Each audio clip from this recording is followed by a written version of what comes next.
स्वीकार है, परंतु स्मरण रहे मामाश्री, यह नियम सब पर प्रभावी होगा। जब तक अंधकार में मैं देखने में असक्षम न हो जाऊं, मैं प्रहार करता रहूंगा। और स्मरण तो आपको है ही कि अंधकार में भी अर्जुन अपने लक्ष्य से कभी नहीं चूकता। मेरा भी एक सुझाव है। युद्ध में घायल या लड़ने में असमर्थ या निरस्त्र हुए योद्धा पर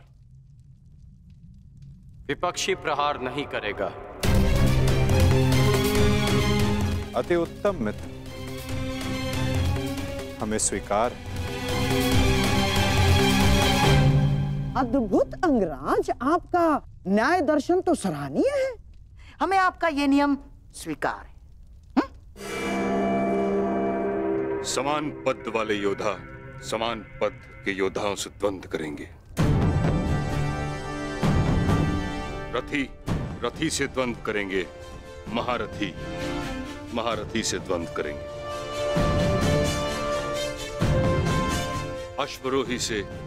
अश्वरोही द्वंद्व करेंगे और गजरोही से गजरोही द्वंद्व करेंगे।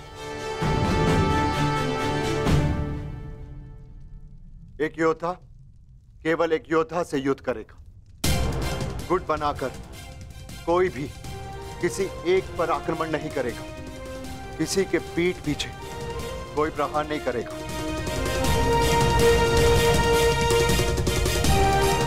यदि विपक्षी ने पहले छल किया तो क्या प्रतिपक्षी को उसका उत्तर देने का अधिकार है? वो योद्धा की सोच पर निर्भर करता है विकोदर। एक महत्वपूर्ण नियम, इस युद्ध में वही योद्धा एक दूसरे का सामना कर सकता है जिसके पास समान रूप से अस्त्र, शस्त्र और शक्ति होगी। दुर्बल पर प्रहार करना निषेध होगा। और इस युद्ध में गदाधारी गदा युद्ध के नियम से और धनुर्धर धनुर्शस्त्र के युद्ध से युद्ध करेंगे। और सबसे महत्वपूर्ण नियम, इस युद्ध में किसी भी प्रकार का छल, कुचक या षड्यंत्र नहीं होगा। स्मरण रहे। हमें स्वीकार है।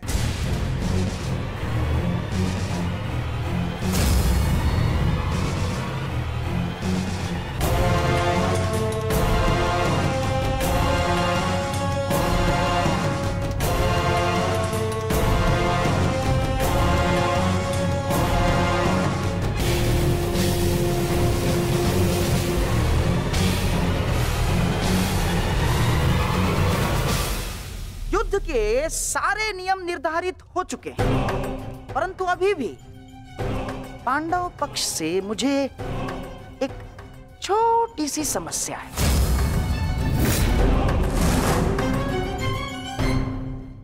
युद्ध के सारे नियम निर्धारित हो चुके हैं, परंतु अभी भी पांडव पक्ष से मुझे एक छोटी सी समस्या है। कैसी समस्या गंधारराज?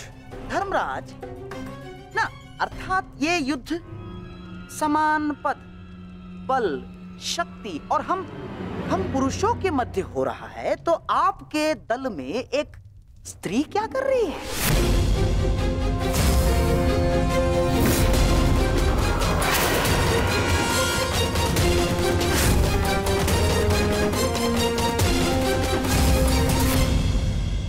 ना, पुरुषों के युद्ध में एक स्त्री का भाग लेना युद्ध के नियमों के विपरीत है धर्मराज। ये नियम आप जैसे द्रुत पुरुषों ने बनाए हैं, जो स्त्री को तुच्छ मानते हैं, केवल वस्तु मानते हैं।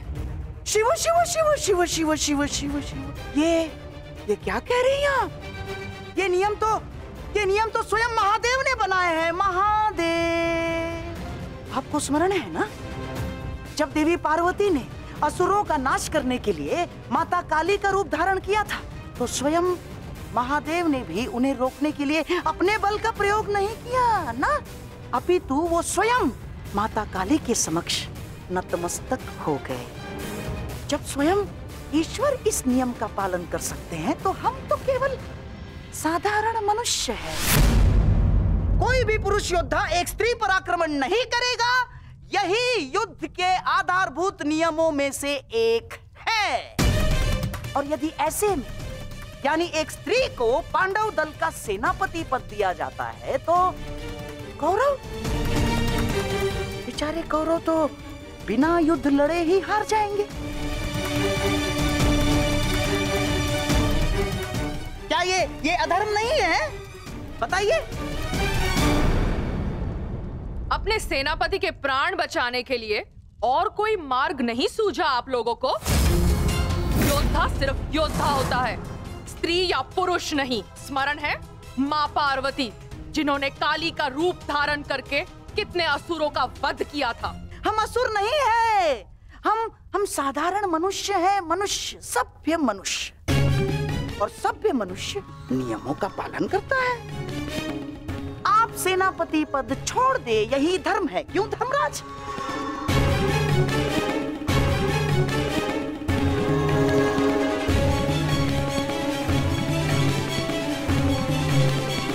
हाँ, तो सबके समक्ष युद्ध के सभी नियम निर्धारित हो चुके हैं। हाँ, परंतु अभी भी किसी के मन में शंका कुशंका हो तो यहाँ अपने विचार प्रकट कर सकते हैं।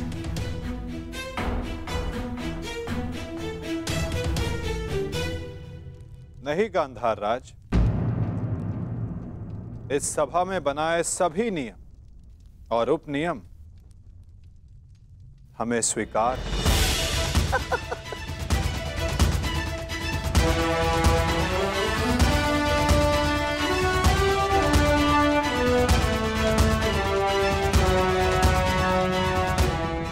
प्रणिपात।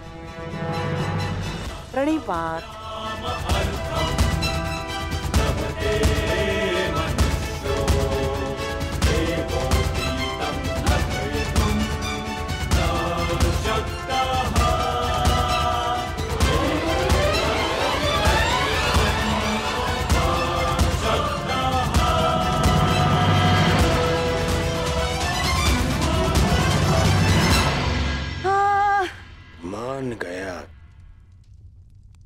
मान गया क्या रणनीति थी मामाश्री। आपकी रणनीति को मैं मान गया मामाश्री। आपकी रणनीति का उत्तर तो आज कृष्ण के पास भी नहीं था। पूरी युद्ध की व्यूरचना ही बदल दी आपने साधु। साधु। परंतु सुनो, अब ये साधुवाद देने में समय व्यर्थ ना करो दुर्योधन। हमें केवल ये युद्ध आरंभ ही नहीं करना है, अपितु इस युद्ध को जीतना भी है। और युद्ध में विजय प्राप्त करने के लिए अनुकूल परिस्थितियां बनानी पड़ती हैं।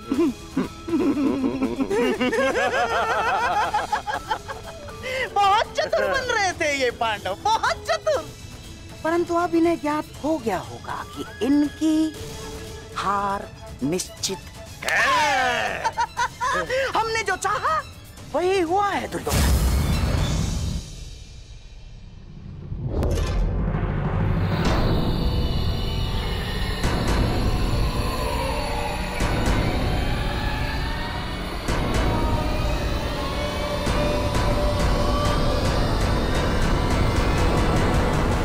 दीना अपनी कायरता, गंगा पुत्र।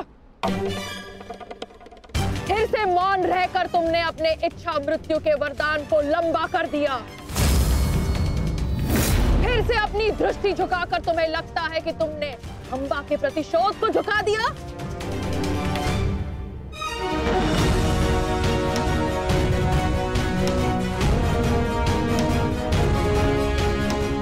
आज सिद्ध कर दिया तुमने कि जब अपने प्राणों का प्रश्न आएगा तो गंगा का बेटा भी अधर्म का मार्ग चुन सकता है। ये आशा तो माँ गंगा को भी आपसे ना होगी। ना मैंने नियम बनाए हैं,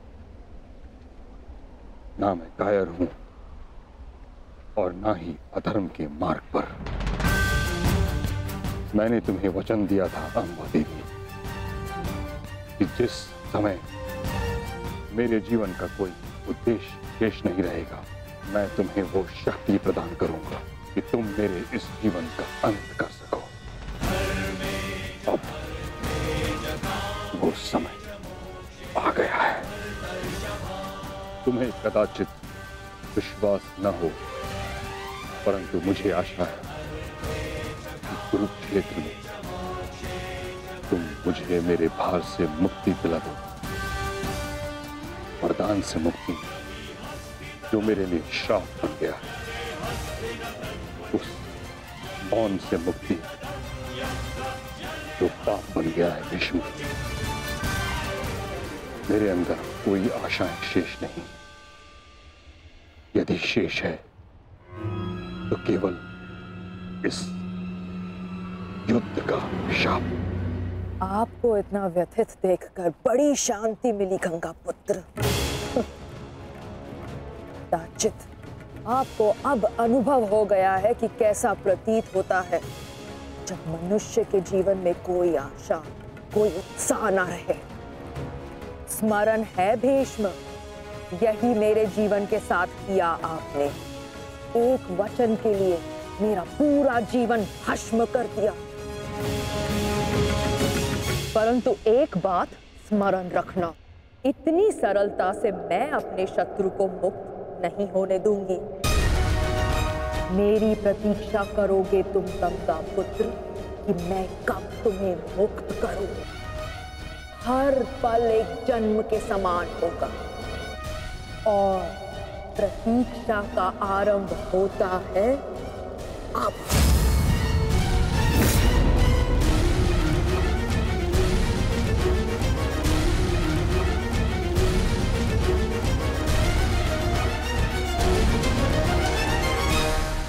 मैं उन्हें नहीं छोड़ूंगा ज्येष्ठ, उन्होंने हमारे साथ छल किया है।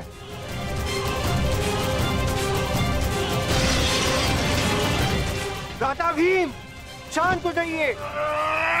ठहरो भीम, ये मेरा आदेश है।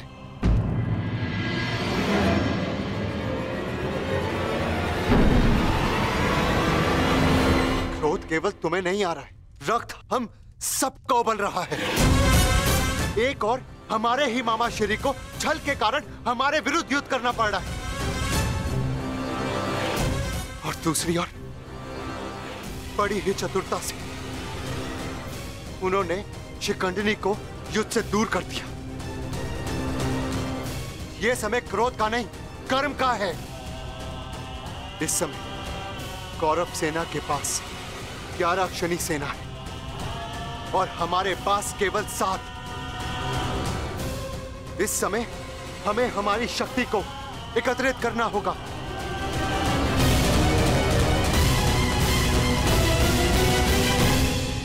वासुदेव, क्या हम कभी भी कौरवों से न्याय की आशा नहीं रख सकते? गांधार राज और दुर्योधन से तो हम न्याय की आशा नहीं रख सकते, परंतु अंगराज कर्ण से, दानवीर कर्ण से आशा अवश्य की जा सकती है।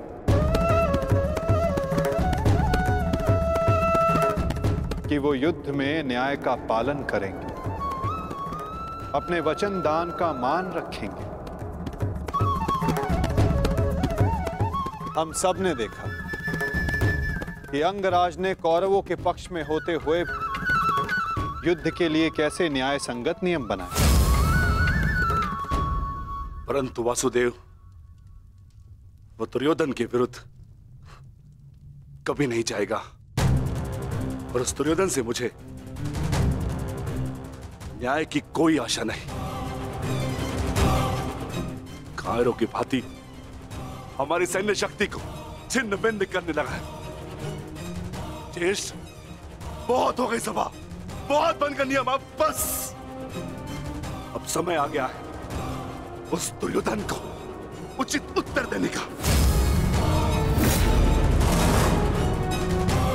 ठहरो भीम,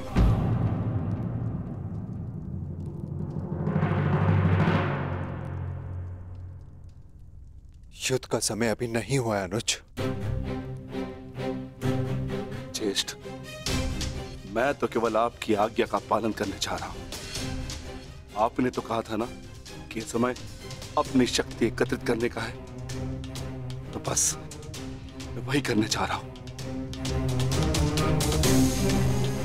मैं अपने पूरे परिवार को इस महायुद्ध में सम्मिलित करने जा रहा हूं। मैं अपने पुत्र महाकाय घटोत्कच और उसके साथी राक्षसों वीरों को अपनी सेना में सम्मिलित करने जा रहा हूं।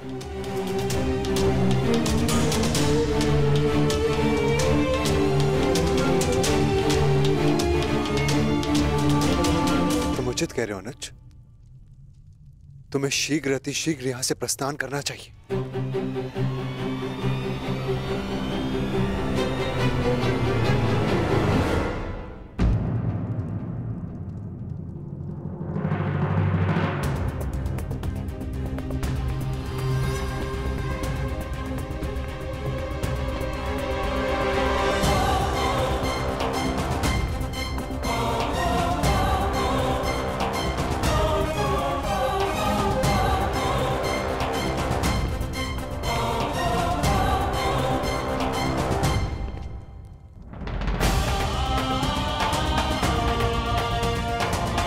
मुझे आज्ञा दीजिए ज्येष्ठ, मैं प्रस्थान कर रहा हूं।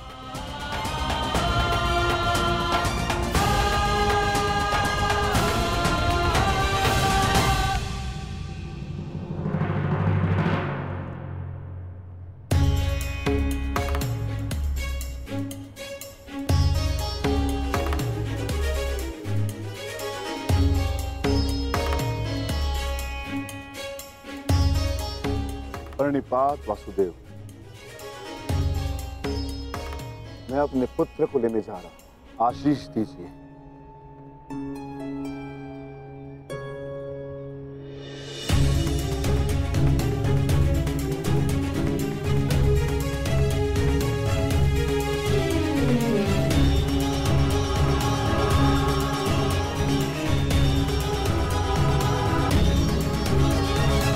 क्या हुआ माता? आप अचानक बाहर क्यों आ गए और आप इतने विचलित क्यों? मैं विचलित नहीं हूं पार्थ, बस तनिक अशांत हूं। अशांत? मैं समझा नहीं माता। युद्ध होता ही ऐसा है पार्थ, जो मन को अशांत कर दे।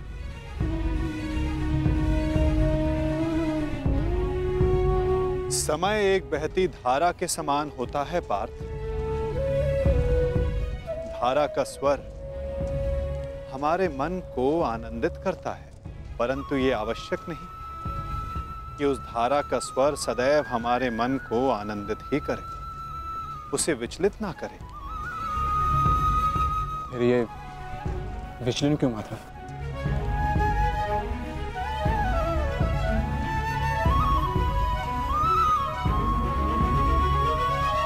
अन्न, सागर में जब तरंग उठती है तो वो उत्साह से भरी होती है पार्थ, और जब वही तरंग गिरकर अपना अस्तित्व खो बैठती है तब मन विचलित हो जाता है कि कदाचित वो तरंग और ऊंचा जा सकती थी, कदाचित उसका प्रारब्ध कुछ और हो सकता था। परंतु तरंग का प्रारब्ध ही उठना और गिर जाना है माता, है ना? तो फिर इसमें अशांत और विचलित होने की क्या बात है?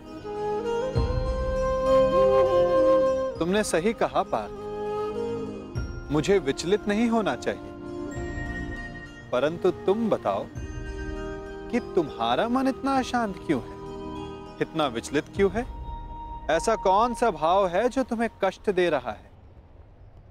बोलो पार्थ। दानवीर कर्ण से आशा अवश्य की जा सकती है कि वो युद्ध में नियमों का पालन अवश्य करेंगे।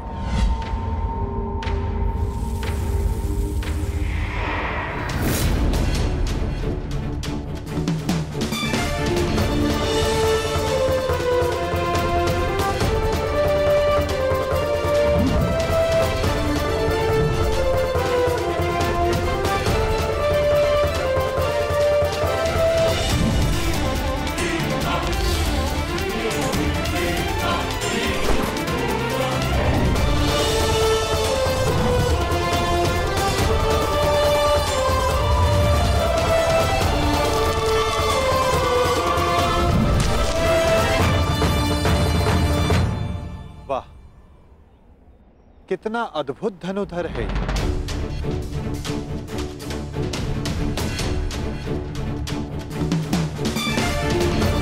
वासुदेव, आप प्रणिपात। ये मेरा सौभाग्य है कि मैं आपसे टकराया।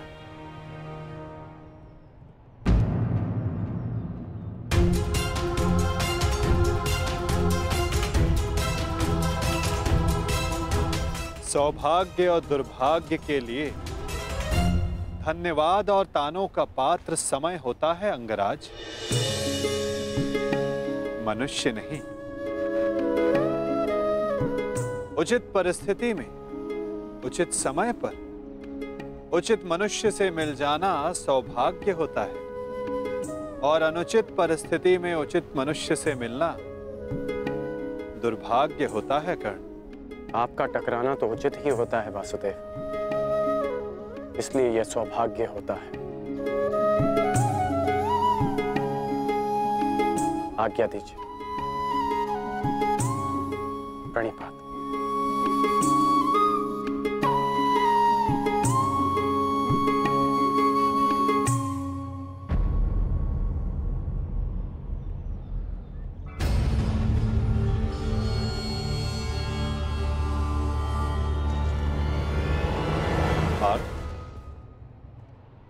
इसके शब्दों की भांति इसके बाण भी कितने अमोघ हैं ना।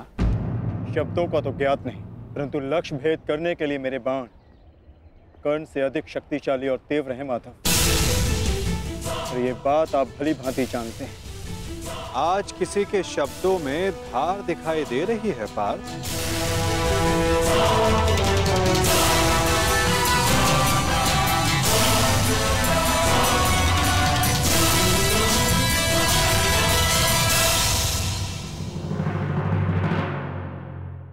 पार्थ,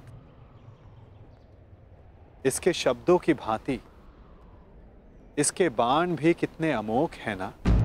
शब्दों का तो ज्ञात नहीं, परंतु लक्ष्य भेद करने के लिए मेरे बाण कर्ण से अधिक शक्तिशाली और तीव्र हैं माधव। और ये बात आप भली भांति जानते हैं। आज किसी के शब्दों में धार दिखाई दे रही है पार्थ।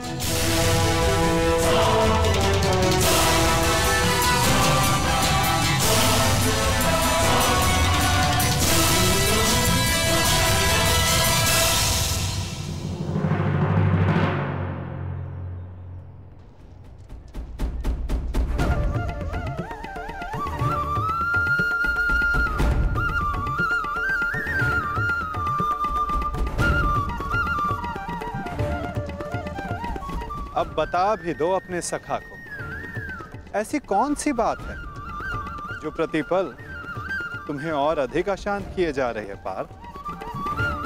आप तो ऐसे कह रहे हैं माधव, जैसे कि आप तो कुछ जानते ही नहीं। कैसे जानूंगा, मैं कोई अंतर्यामी थोड़ी ना हूं। वाह माधव, जो संसार में कोई नहीं देख सकता उसे आप देख लेते हैं। जो सबके समक्ष है उससे अनजान होने का अभिनय करते हैं। आप भली भांति जानते हैं इस बात को कि मैं इतना व्यग्र क्यों हूं, क्यों आपके विचारों पर, आपके समय पर उसका अधिकार है। क्यों माधव, क्यों?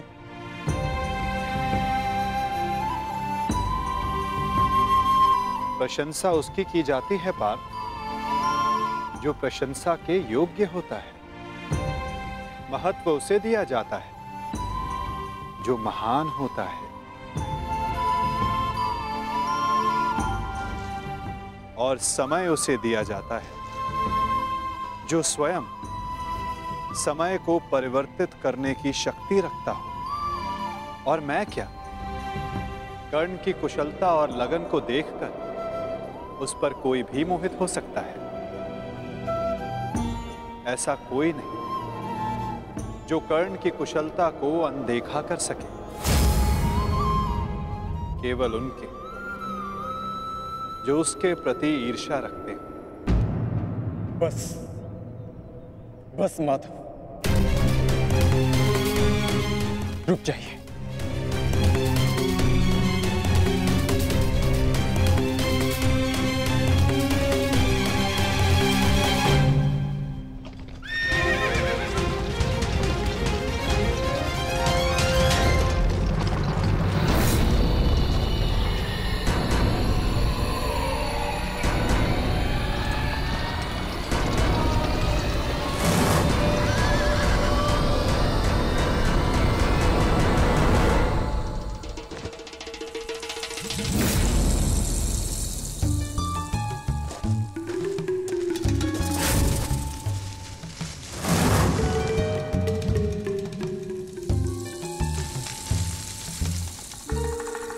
कौन है वहां?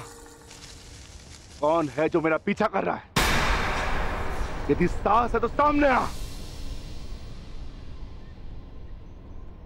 आपको लगता है कि मुझे कर्ण से ईर्ष्या है, परंतु मुझे कर्ण से ईर्ष्या क्यों होगी माता? मैं भी मानता हूँ कि वो एक महान धनुर्धारी है और इस बात का मैं सम्मान भी करता हूँ, इसलिए उसके साथ अपना अधूरा द्वंद्व पूर्ण करना चाहता हूँ। परंतु माता, आप कैसे भूल सकते हैं, वो अर्जुन ही था जिसने विराट युद्ध में कर्ण को पराजित किया था। वो अर्जुन ही था जिसने कर्ण के रहते हुए पांचाली के स्वयंवर को विजित किया था। मैं स्वीकार करता हूं कि कर्ण एक महान योद्धा है, धनुर्धारी, परंतु मुझे आज तक उसने कोई अद्भुत बात नहीं दिखी। परंतु आज एक विचित्र बात का भान अवश्य हुआ है कि आपके हृदय में अर्जुन से अधिक कर्ण बसता है।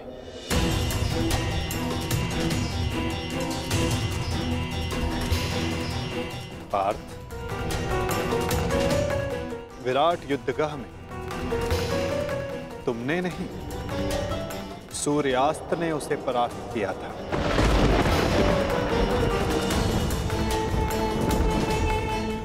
पांचाली के स्वयंवर एक सूत के प्रति क्षत्रियों के दीर्घाह ने जीता।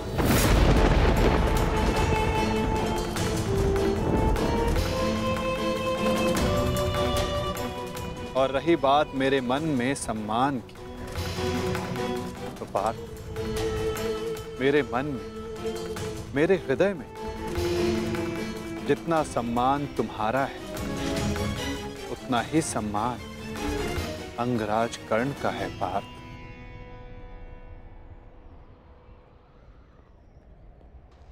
जलधारा की शक्ति का अनुमान उसकी सतह को देखकर नहीं लगाया जा सकता। पार्थ, जलधारा की शक्ति उसके भीतर छिपे उथल तरंगों में होता है। पार्थ, जिसका अनुमान समय आने पर सबको हो जाता है। सत्य सदैव वो नहीं होता पार्थ जो सबको दिखाई देता है। सत्य वो भी होता है जो हमारी दृष्टि देख नहीं सकती।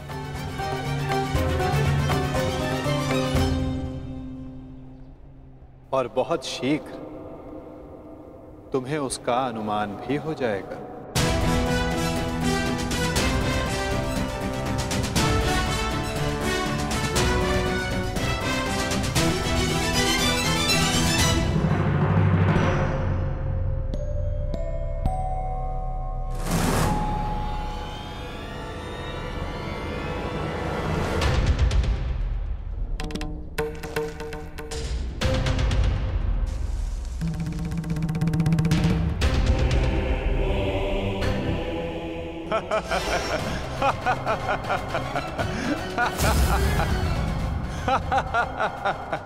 कौन हो तुम? तुम्हें अनुमान भी है? किस पर हंस रहे हो? जानते हो मैं कौन हूं? तो मेरा नाम क्या है? बता दीजिए ना भद्र। आपका रूप देखकर तो भय लगता नहीं, कदाचित आपका नाम इतना भयंकर हो जिसे सुनकर मेरी हंसी चली जाए। तुम जानते हो मैं कौन हूं? यदि मैंने अपना परिचय दे दिया तो तुम श्वास भी नहीं ले पाओगे। और यदि मैंने आपके कर्मों का दंड दे दिया तो आप अपना नाम भी भूल जाएंगे भद्र।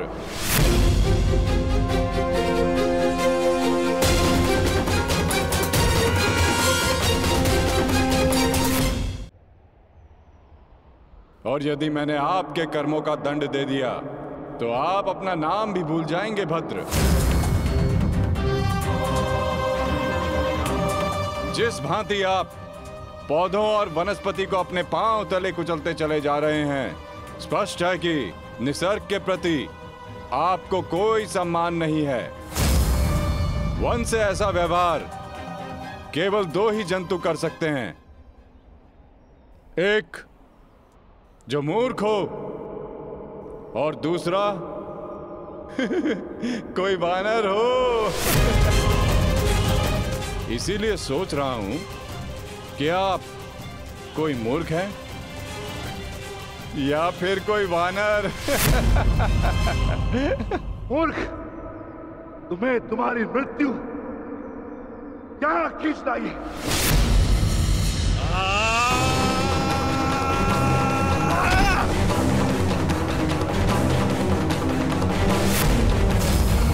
बड़ा चतुर बनता है, तुझे अभी मैं सिखाता हूं कि बड़ों के साथ कैसे व्यवहार करना चाहिए। कुछ भी सीखने के लिए मैं सदा प्रस्तुत हूं भद्र। आगे बढ़िए।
तुम साधारण मनुष्य नहीं हो सकते।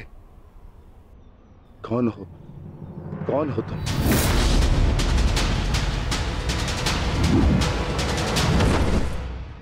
कहा था ना, अपना परिचय देना भूल जाओगे। अब सुनो मेरा परिचय। मैं हूं बर्बरीक, घटोत्कच पुत्र बर्बरीक।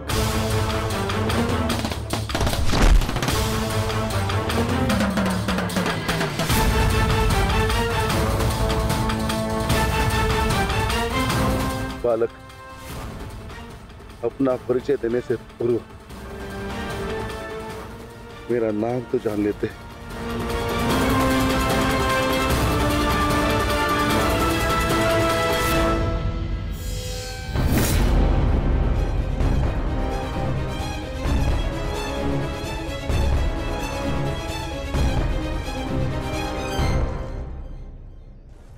क्षमा चाहता हूं माता, परंतु एक बात जानना चाहता हूं। ऐसा क्या है उस कर्ण में जो वो कर सकता है और वही सब उससे अधिक कुशलता से मैं कर सकता हूं? अवश्य पार्थ, अवश्य तुम कर सकते हो,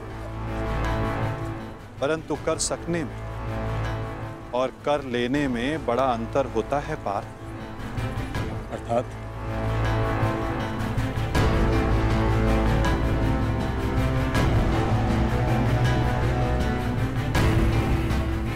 शब्द और अर्थ के फेर में मत पड़ो पार्थ, उससे कोई लाभ नहीं होता। नहीं माता, लाभ है। बहुत गुणगान सुन लिया कर्ण का। आज तक मैंने आपकी हर बात आंख मूंद कर मानी है, परंतु आज मुझे साक्ष्य चाहिए, प्रमाण चाहिए कि कर्ण श्रेष्ठ क्यों है। तुम्हें पूर्ण विश्वास है पार्थ कि तुम प्रमाण पाना चाहते हो? हाँ माता। ठीक है अर्जुन, मैं तुम्हें सिद्ध करके दिखाता हूं।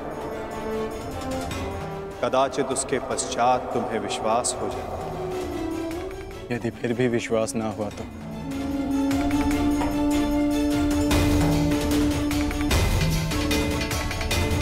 मैं वचन देता हूं पार्थ, कर्ण की प्रशंसा तो दूर, तुम्हारे समक्ष उसका नाम तक नहीं लूंगा।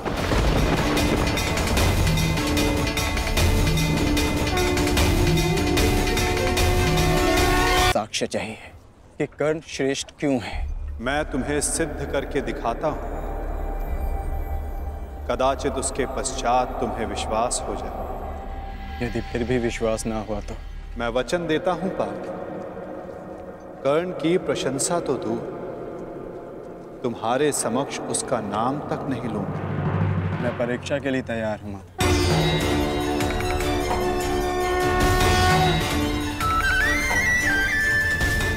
उन दो पर्वतों को देख सकते हो पार्थ?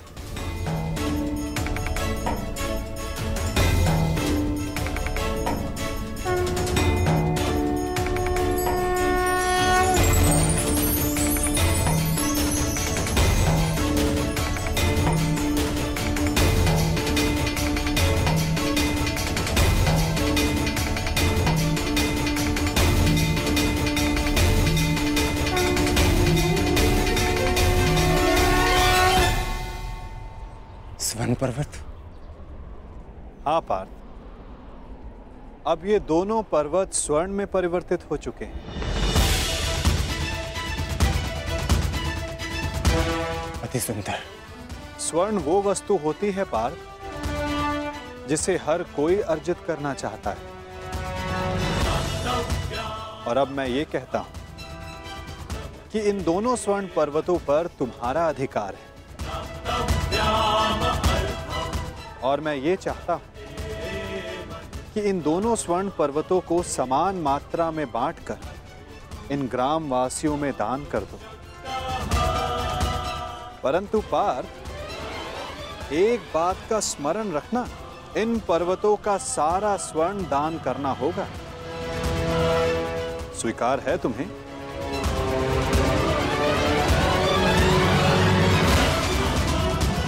मुझे स्वीकार। आज्ञा दीजिए मां। ग्रामवासियों,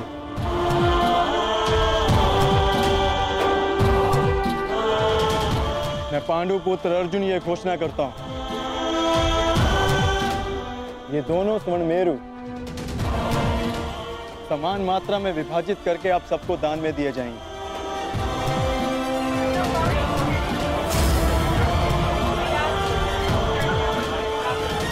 इसलिए आप एक पंक्ति में खड़े हो जाएं और अपना अपना भाग लेकर आगे जाएं। और विश्वास रखिए, सबको समान मात्रा में स्वर्ण मिलेगा। पांडु पुत्र अर्जुन के, पांडु पुत्र अर्जुन के, पांडु पुत्र अर्जुन के, पांडु पुत्र अर्जुन के।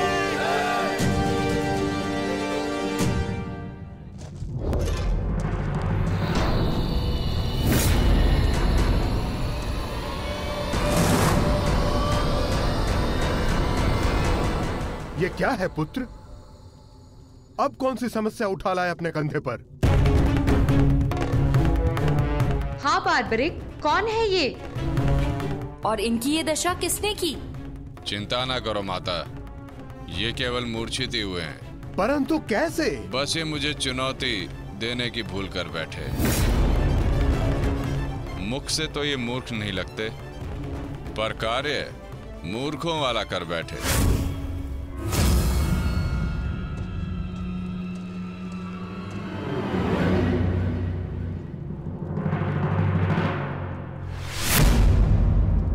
पिताश्री,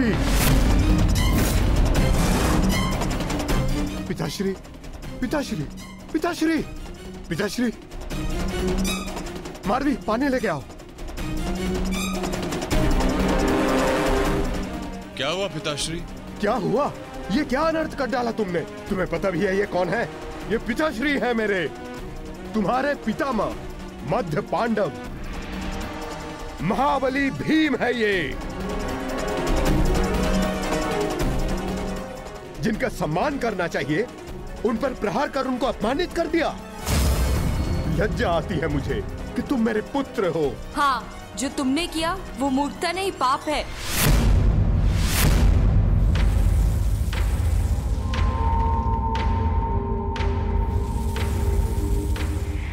रुको,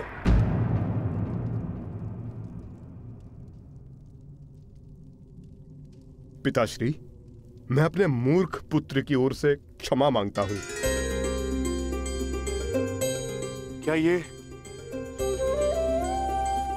मेरा पौत्र है? प्राणिपात पितामह, अपनी उद्दंडता पर मैं लज्जित हूं।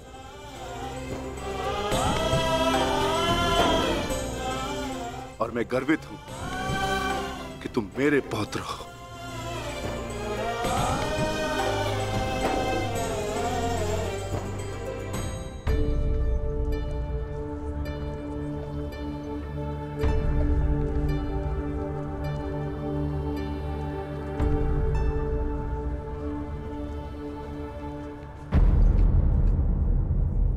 जिस भीम को जरासंध भी परास्त नहीं कर पाया, उसे धूल चटाकर बार्बरिक ने यह सिद्ध कर दिया वो कुशल योद्धा है। मैं बहुत प्रसन्न हूं ये जानकर कि तुम्हारी धमनियों में मेरा रक्त बह रहा है। जीते रहो पुत्र। आज बहुत समय के पश्चात तुमसे द्वंद्व करके मुझे बहुत आनंद आ गया। परंतु पिताश्री, आपके यहां आने का प्रयोजन क्या था? प्रयोजन है पुत्र, और वो प्रयोजन तुम्हें और बार्बरिक को सिद्ध करना होगा। आदेश दीजिए पिताश्री।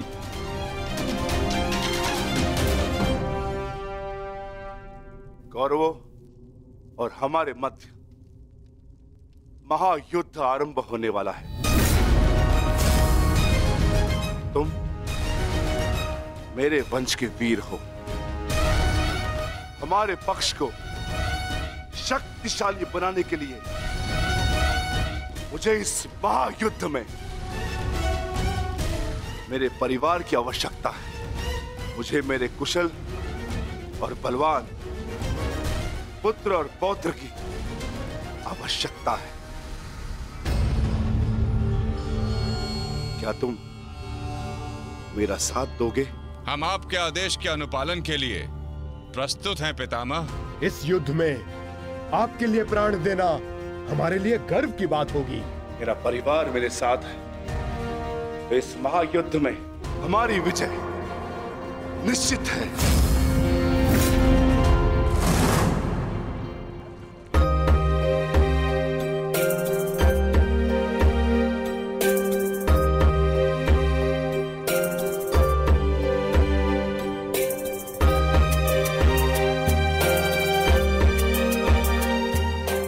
लोग तो पहले भी अपने भाग का स्वर्ण ले चुके हैं।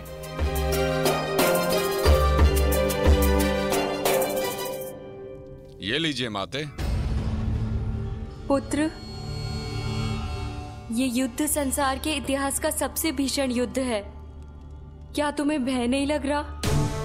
माते, क्या आपको अपने पुत्र पर विश्वास नहीं है? मैं एक योद्धा हूँ और मेरा जन्म एक दैत्य परिवार में हुआ है। युद्ध से भयभीत होना न एक योद्धा का धर्म है और न ही दैत्य का गुण। आपके पुत्र का कौशल युद्ध में निसंदेह महत्वपूर्ण साबित होगा। मैं नहीं जानता कि कौन उचित है और कौन अनुचित, कौन दोषी और कौन पीड़ित। मैं युद्ध लड़ूंगा तो केवल न्याय के लिए। अपने रण कौशल, प्रतिभा और साहस से सबको आश्चर्यचकित कर देगा आपका पुत्र। मुझे तुम पर गर्व है पुत्र। मैंने स्वयं को वचन दिया है माते कि युद्ध में मैं निर्बल पक्ष की ओर से ही लड़ूंगा। चलें पुत्र। अवश्य पिताश्री।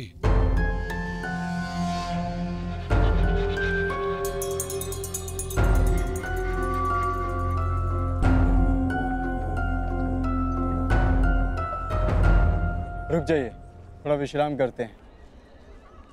कुछ समय पश्चात पुनः प्रारंभ करें।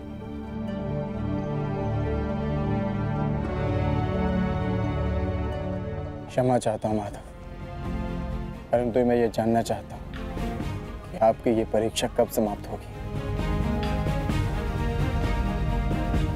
अभी तक तो मैं आधा पर्वत भी नहीं बांध पाया और थकान सा अनुभव कर रहा हूं। पार्थ, अभी तो तुम्हारी परीक्षा का आरंभ हुआ है और तुम इतना शीघ्र थक गए। थक तो मैं गया ही हूं माधव, परंतु पराजय स्वीकार नहीं करूंगा।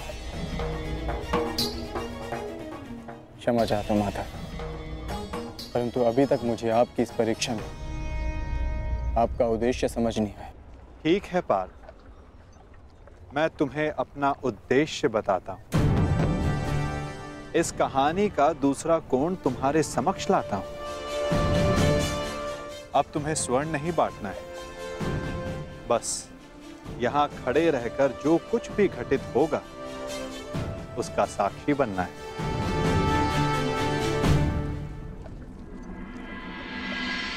दिव्य दृष्टि से बाण शक्ति से जीते ये सारा रण, शांत चित्त धरे आत्मबल भरे जीते हर बार अगर सूर्य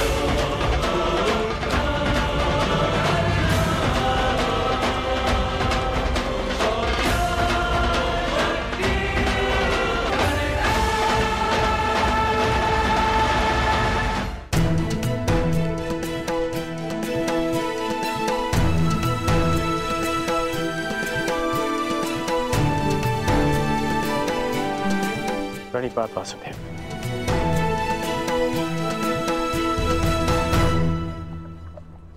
आदेश कीजिए कि कैसे आपने मुझे स्मरण किया। मित्र, एक महत्वपूर्ण कार्य के लिए तुम्हारी सहायता चाहिए मुझे। बड़े समय से इस कार्य को पूर्ण कैसे करूं, उसके विषय में सोच रहा था, तो तुम्हारा स्मरण हुआ है। और मुझे पूर्ण विश्वास है कि तुम्हारे अतिरिक्त इस कार्य को और अधिक उत्कृष्टता से कोई नहीं कर सकता। ये मेरा सौभाग्य है कि आपने मुझे अपना मंतव्य पूर्ण करने के लिए योग्य समझा। वो दो स्वर्ण पर्वत देख सकते हो मित्र?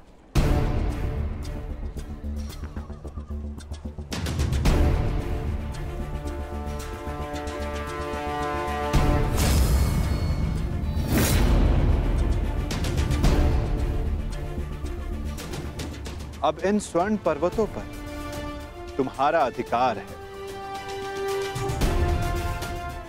और मैं चाहता हूं कि इन स्वर्ण पर्वतों को तुम समान मात्रा में बांटकर इन ग्राम वासियों में दान कर दो। परंतु एक बात का स्मरण रखना मित्र, इन दोनों स्वर्ण पर्वतों का सारा स्वर्ण दान करना होगा। जो आदेश वासुदेव।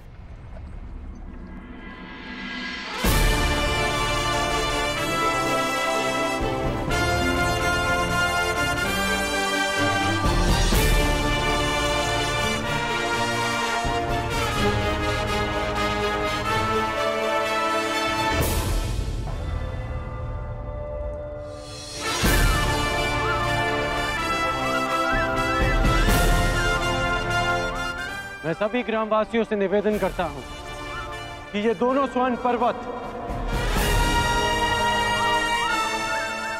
अब आपके अधीन हैं। आप सब जाकर इस सारे स्वर्ण को आपस में समान भाग में बांट लें।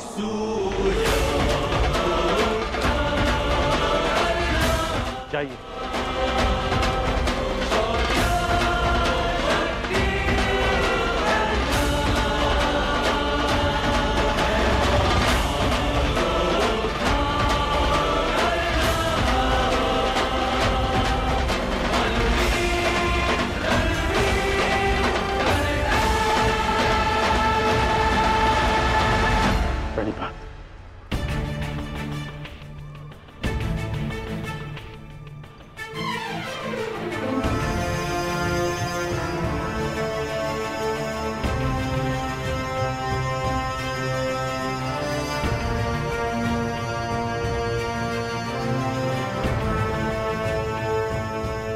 तुम्हें ये स्वर्ण इन ग्राम वासियों में बांटना था, परंतु तुम भी इन ग्राम वासियों की भांति ही स्वर्ण के प्रति आकर्षित हुए। कदाचित तुम स्वर्ण को ऐश्वर्य और सम्मान प्राप्त करने की वस्तु समझते हो। तुमने अपने अनुमान से इस स्वर्ण को इन लोगों में दान किया,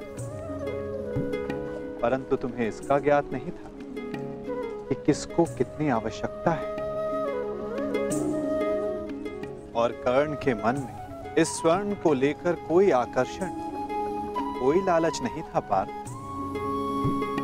और ये सब ग्रामवासियों में दान करके वो वापस लौट गया।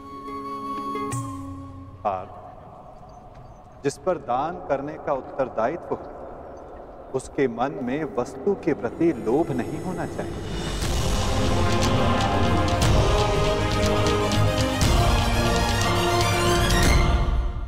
तुम्हारे मन में ये इच्छा थी कि तुम्हारा न्याय पूर्वक ये स्वर्ण दान करने के लिए ये लोग तुम्हारी प्रशंसा करें। और कर्ण के मन केवल कर्म करने की इच्छा थी पार्थ, फल पाने की नहीं। ये वितरांग गुण, ये विरक्ति मनुष्य का लक्ष्य पाने की, उसका दान करने के संकल्प को दर्शाता है। एक समय था पार्थ कि तुम केवल चिड़िया की आंख को देखते थे, परंतु आज तुमने केवल चिड़िया की आंख को नहीं, पूरी चिड़िया को देखा। उसकी चाह पूर्ण करने की राह को देखा। और यही अंतर है तुम में और कर्ण में पार्थ। वही अंतर जो एक सामान्य मनुष्य और विशेष मनुष्य में होता है। मैं आपका तात्पर्य समझ गया माता, और ये भी समझ गया कि आपके हृदय में कर्ण का स्थान मेरे स्थान से ऊपर क्यों है। नहीं पार्थ, ऐसा नहीं है। तुम भी मेरे लिए अत्यधिक प्रिय हो, परंतु जैसा कि मैंने पहले भी कहा, जितना प्रेम, जितना सम्मान मेरे हृदय में कर्ण के लिए, उतना ही प्रेम, उतना ही सम्मान तुम्हारे लिए भी मेरे हृदय में है पार्थ। परंतु कर्ण के प्रति मैं तुम्हारा दृष्टिकोण बदलना चाहता हूं। जिस प्रकार, जिस दृष्टि से मैं कर्ण को देखता हूं, उसी दृष्टि से तुम्हें भी दिखलाना चाहता हूं पार्थ। मैं तुम्हें केवल ये बताना चाहता था पार्थ कि क्यों कर्ण को दानवीर कर्ण के नाम से जाना जाता है। मैं समझ गया माता, आप धन्य हैं।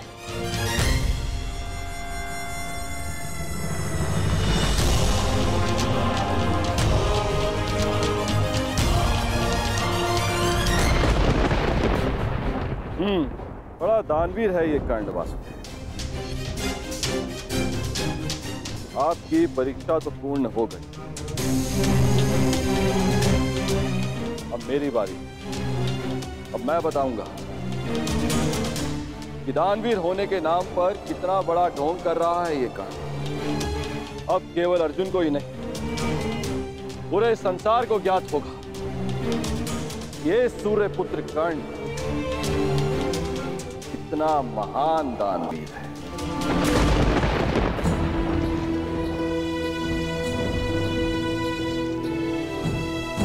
मित्र, तुम्हारी परीक्षा अभी पूर्ण नहीं हुई है। तुम्हारी इस दानवीरता की सबसे विकट परीक्षा अभी शेष है मित्र।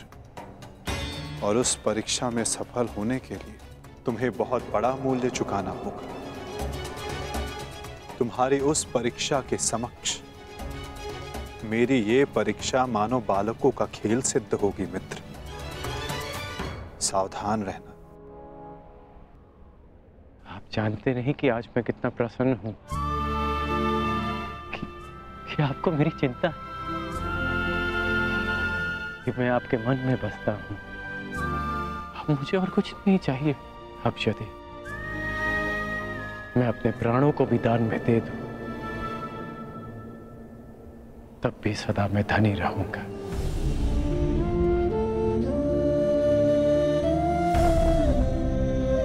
बड़ी बात वासुदेव।